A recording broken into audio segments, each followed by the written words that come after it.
Hello friends, आप सभी का स्वागत है आपके अपने learners canteen.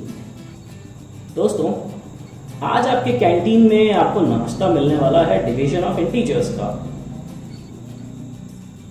Division of integers मतलब किन्हीं दो पूर्णांकों का डिवीजन करना, उन्हें डिवाइड करना। जैसे आप सब जानते हो कि हमने इससे पहले पार्ट 1 और पार्ट 2 डिस्कस किया। ये हमारा पार्ट 3 है। पार्ट 1 और 2 जिसमें हमने डिस्कस किया था उसका इंट्रोडक्शन, इंटीजर्स यानी पूर्णांक का इंट्रोडक्शन, फिर उसमें एडिशन, और फिर अगले पार्ट में हमने ये डिस्कस किया था कि पूर्णांक का हम सब्ट्रैक्शन कैसे करते हैं, उन्हें घटाते कैसे हैं और गुणा कैसे करते हैं। अच्छा, गुणा जो हम करते हैं उसमें कुछ इंपॉर्टेंट पॉइंट्स रह गए थे, तो वो आज हम डिस्कस कर लेते हैं। मल्टीप्लिकेशन के केस में अगर आपका जो इंटीजर है वो सेम है, ठीक है, या डिफरेंट इंटीजर्स भी है, it's not mandatory that the integer is different, क्योंकि सेम इंटीजर्स का ये केस मैंने लिखा हुआ है, डिफरेंट इंटीजर्स का ये केस मैंने लिखा हुआ है। और अगर सारे इंटीजर्स बन, ये बहुत ही फेवरेट क्वेश्चन है, कई बार एग्जाम्स में, कॉम्पिटिटिव एग्जाम्स में भी पूछा जा चुका है और साथ ही साथ एकेडमिक्स में भी पूछा जा चुका है। तो चलो फटाफट देख लेते हैं बिना समय बर्बाद किए हुए। निगेटिव 1 a1 का मतलब ये हमारा एक इंटीजर है, ये कोई दूसरा इंटीजर है, ये कोई तीसरा इंटीजर है, ये कोई चौथा इंटीजर है और ये कोई पांचवा इंटीजर है। सॉरी, n तक चला गया, 1 2 3 4 5 6 7 8 9 10 11 12 13 14 एंड सो ऑन, ये सारे निगेटिव इंटीजर्स हैं। अगर ऐसे निगेटिव इंटीजर्स को कंटिन्यूअस हमें मल्टीप्लाई करना होगा तो हमारा आंसर क्या आएगा? तो हमारा आंसर वेरी करेगा, डिपेंड करेगा कि ये जो n है वो ऑड है या इवन है। सबसे ज्यादा प्रॉब्लम यही आती है, सर साइन कैसा होगा? मतलब मल्टीप्लाई तो हम कर लेंगे, 2 × 3 × 2 × 5 × 10 × 10 एंड कुछ भी करना हो वो सब हम कर लेंगे, मल्टीप्लाई कर लेंगे, लेकिन साइन कौन सा लगाएंगे? प्लस का नंबर आएगा या माइनस का नंबर आएगा जो आंसर आएगा? तो भाई आपको बस इतना ध्यान रखना है कि ये जो लास्ट टर्म है वो नंबर ऑफ टर्म्स में, यानी कितनी संख्याओं में ये टर्म आ रहा है, ये इवन आ रहा है या ऑड आ रहा है। ऑड और इवन का के बारे में आप सब जानते होंगे। ऑड नंबर्स कौन से होते हैं? ऑड संख्याएं होती हैं जैसे 1 3 5 7 9, मतलब वो संख्याएं जो पूरी तरीके से 2 से विभाजित नहीं हो सकती, यानी the numbers which can not be divided by 2 are called the odd numbers, and the numbers which can be divided by the 2 perfectly without leaving any remainder behind are called the even numbers। ठीक है, जैसे 2 4 6 8 10 12, right. 2 के table में जितने भी numbers आएंगे वो सारे क्या होंगे? इवन नंबर्स होंगे, और 2 के टेबल में जो नंबर नहीं आएंगे वो सारे क्या होंगे? ऑड नंबर्स होंगे। तो अगर ये ऑड नंबर होगा तो आप समझ लेना यहां माइनस का साइन लगेगा, और अगर ये लिखे हुए नंबर्स इवन होंगे, वेयर n इज इवन, तो नंबर कैसा होगा? जो आंसर आएगा, उत्तर आपका आएगा, वो पॉजिटिव होगा। ठीक है, इसी तरीके से अगर आपके पास सेम नंबर्स हैं n टाइम्स, तो आंसर निगेटिव होगा या पॉजिटिव होगा, ये तो इस बात पर डिपेंड कर जाएगा कि ऑड है या इवन है। ऑड होगा तो माइनस आ जाएगा, इवन होगा तो प्लस आ जाएगा। लेकिन जब सेम नंबर है तो हमें पता है 2 × 2 × 2, हमने एक्सपोनेंट्स पढ़ रखा है, right? We have already done that. Even if you have not done that, then we will be discussing this in the coming series of this lectures, where we are learning everything XYZ of mathematics, like ABCD of mathematics, right? ABCD से लेके XYZ तक हम पूरी mathematics पढ़ने वाले हैं। हर competitive exam के लिए आपके लिए बेस तैयार होने वाला है यहाँ पे। तो अगर आप चाहते हैं आपके दोस्त भी ये बेस को सीख सकें तो प्लीज ये वीडियो शेयर जरूर करिए अपने दोस्तों के साथ। लाइक करिए नहीं करिए वो उससे कोई फर्क नहीं पड़ता मुझे, क्योंकि मेरा काम है यहाँ पे आपको चीजें सिखाना जो मुझे आती हैं। ठीक है, हो सकता है मैं उन चीजों को अच्छी तरीके से डिलीवर कर पाऊं, हो सकता है मैं नहीं भी कर पाऊं, तो ये आपका प्यार है, आप उसको पसंद करते हैं या नहीं पसंद करते हैं, ये आपकी लिबर्टी है। लेकिन इस बात को शेयर करना आपकी मौलिक जिम्मेदारी बनती है कि और भी इन बातों को समझ सकें। ये बड़ा ही फेवरेट क्वेश्चन है। -1 × -1 × -1 × -1 × -1 n टाइम्स लिख देंगे और बोलेंगे कि अगर n ऑड है तो बताओ जो उत्तर आएगा वो माइनस, क्योंकि 1 का गुणा चाहे जितनी बार करो 1 से, उत्तर तो 1 ही आएगा ना। 1 × 1 is 1, 1 × 1 is again 1 × 1 is 1। The result every time you are getting the same, and once you are getting the same result, so the final result would also be the same। अब प्लस का sign आएगा कि minus का sign आएगा? Where n is even and ये plus होगा तो जब n इवन होगा ये माइनस होगा, जब n ऑड होगा रिस्पेक्टिवली। ठीक है, इतनी बात मेरे ख्याल से आप सभी को क्लियर हो गई होगी। जिन्हें क्लियर हो गई है आप इसका स्क्रीनशॉट ले सकते हैं और बाद के लिए भी समझ सकते हैं। मैं वीडियो पॉज करता हूं, तब तक आप इसको लिखना चाहें तो पॉज करके लिख लीजिए। ठीक है, फिर हम आगे डिस्कस करते हैं कि डिवीजन ऑफ इंटीजर्स कैसे काम करेगा। Pause the video and note it down.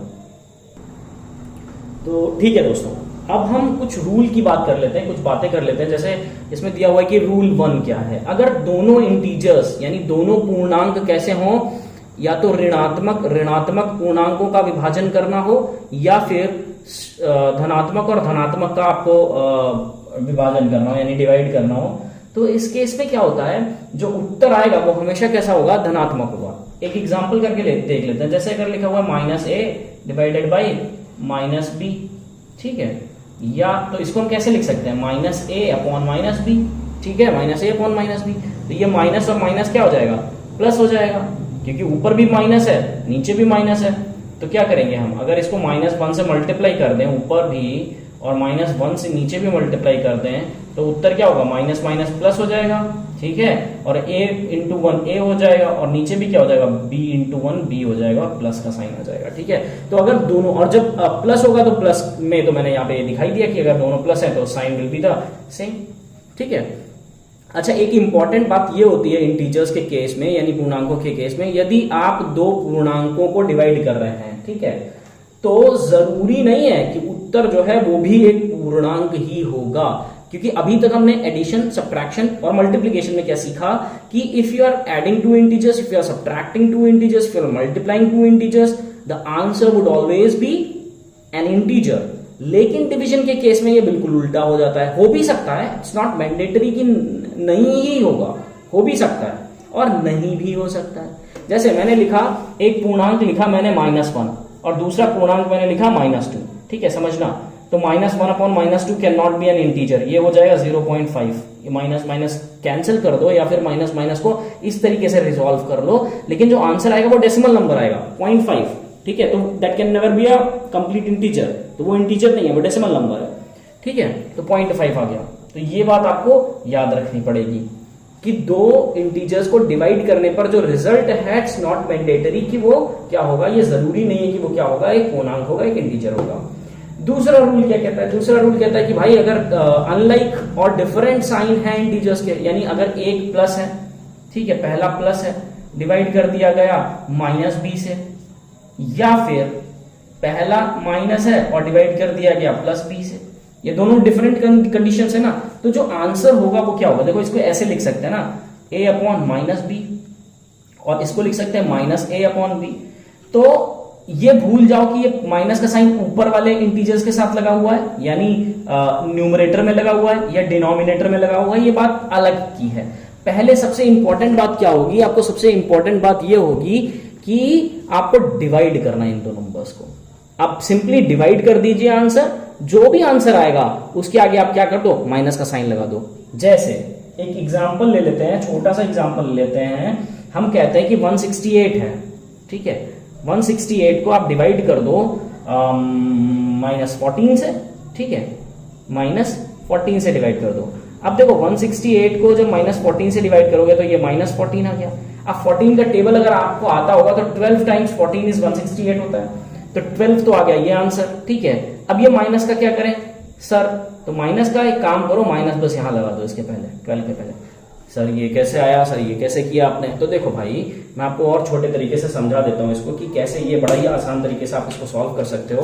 देखो भाई 168 लिखा हुआ है, तो 168 यहाँ पे लिखा हुआ है और डिवाइड में लिखा हुआ है -14।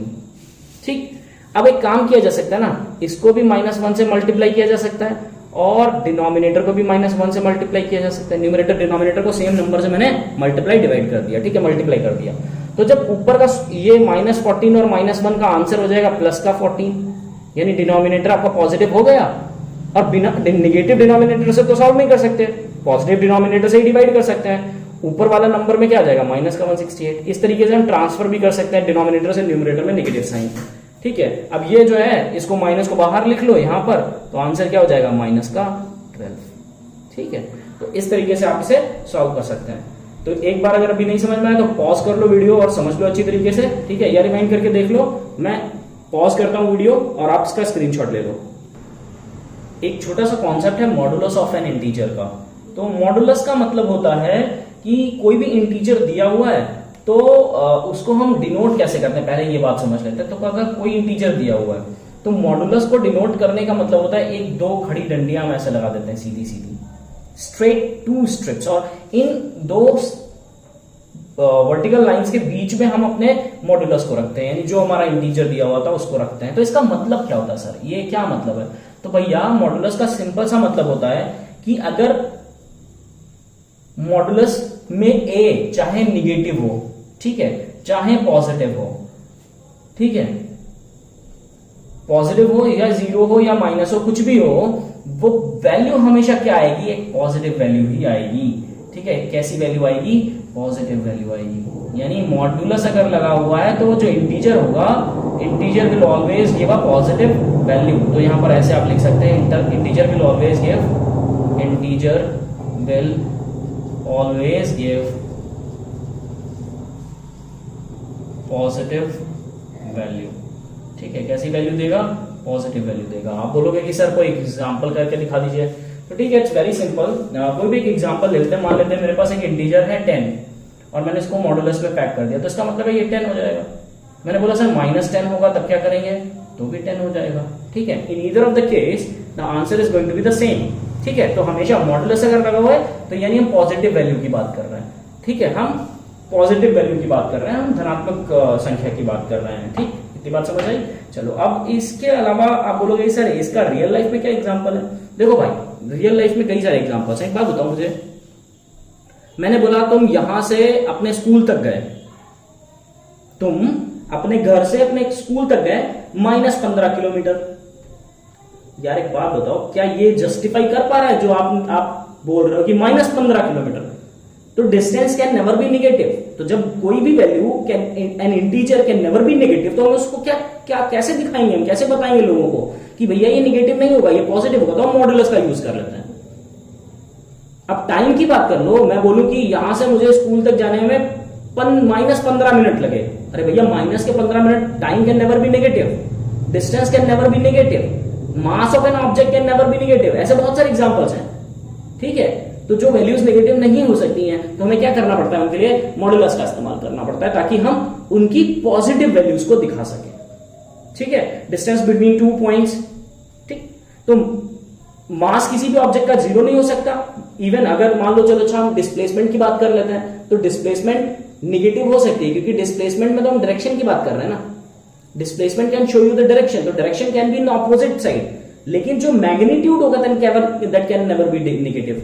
जो माइनस वहां पे होगा, वो माइनस वो इंटीजर नहीं शो कर रहा होगा -15 किलोमीटर या -10 किलोमीटर, वो निगेटिव साइन सिर्फ इतनी बात शो कर रहा होगा कि आप अपोजिट डायरेक्शन में गए हैं, उल्टी तरफ गए हुए हैं, ठीक है। तो ये इस बात से कंफ्यूज बिल्कुल नहीं होइएगा, ठीक। तो चलो अब हम बात करते हैं some properties of the division of integers, right. So pause the video, note it down.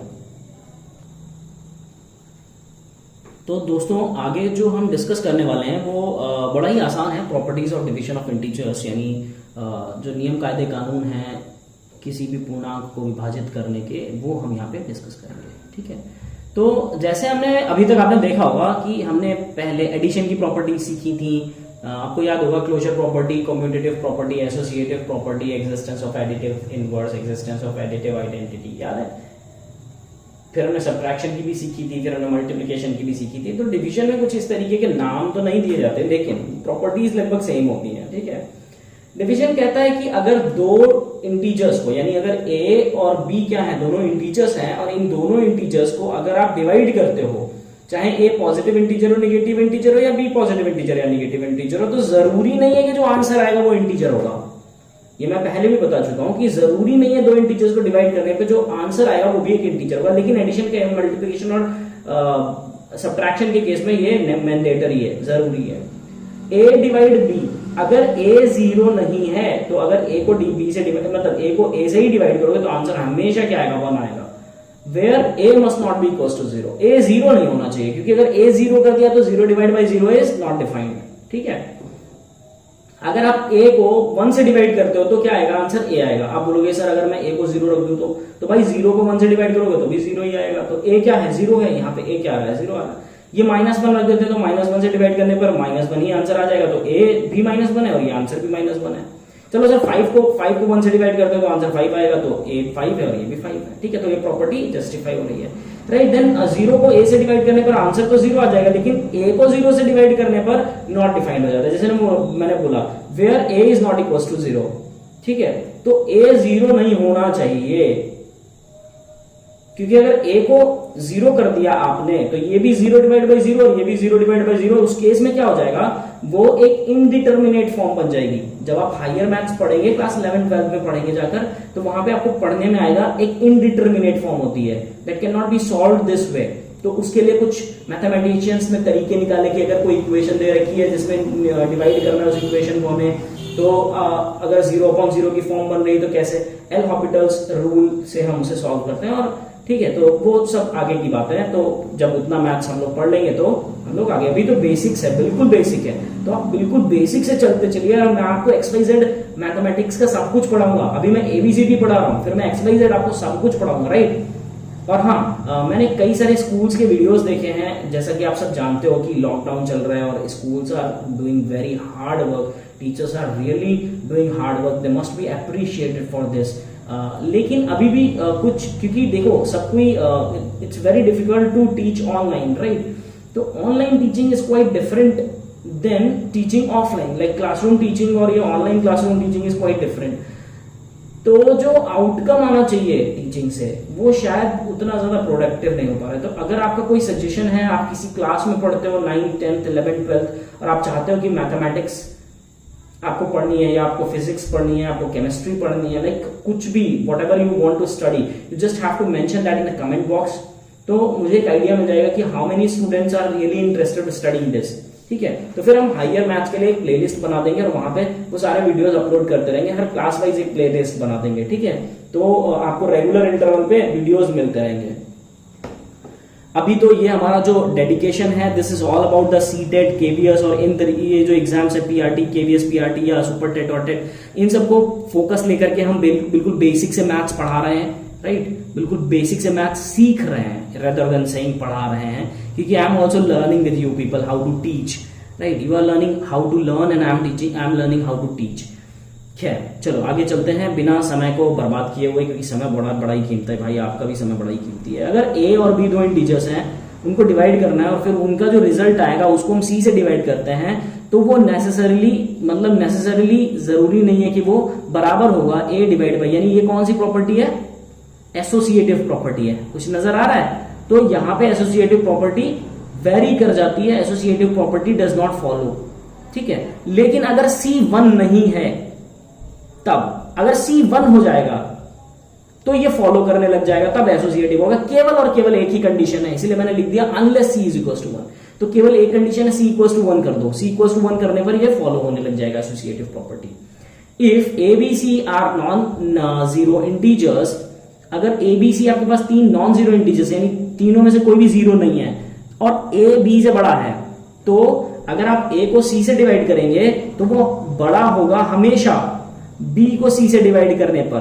कब? जब C पॉजिटिव हो, और अगर C निगेटिव हो गया तो A हमेशा छोटा, A डिवाइड बाई C का जो रिजल्ट आएगा वो हमेशा छोटा होगा B डिवाइड बाई C के रिजल्ट से। कब? जब C निगेटिव होगा। तो ये कुछ प्रॉपर्टीज हैं डिवीजन की, आप इन्हें लिख सकते हैं, आप इन्हें याद कर सकते हैं, क्योंकि ये सब आपको सवाल को बहुत चुटकियों में सॉल्व करने में, फटाफट लगाने में आपको मदद करने वाली है, ठीक है। तो pause a video, note it down. ठीक है दोस्तों, तो वीडियो को बहुत ज्यादा लंबा नहीं करते क्योंकि ऑलरेडी वीडियो काफी लंबा हो चुका है। तो ठीक है, thanks for watching, share and subscribe, give your valuable feedbacks in comment section, क्योंकि आपकी वैल्यूएबल फीडबैक से ही हमें पता चलेगा कि हमें और कहाँ इंप्रूवमेंट करनी है, right. So have fun guys, thank you so much for watching this video.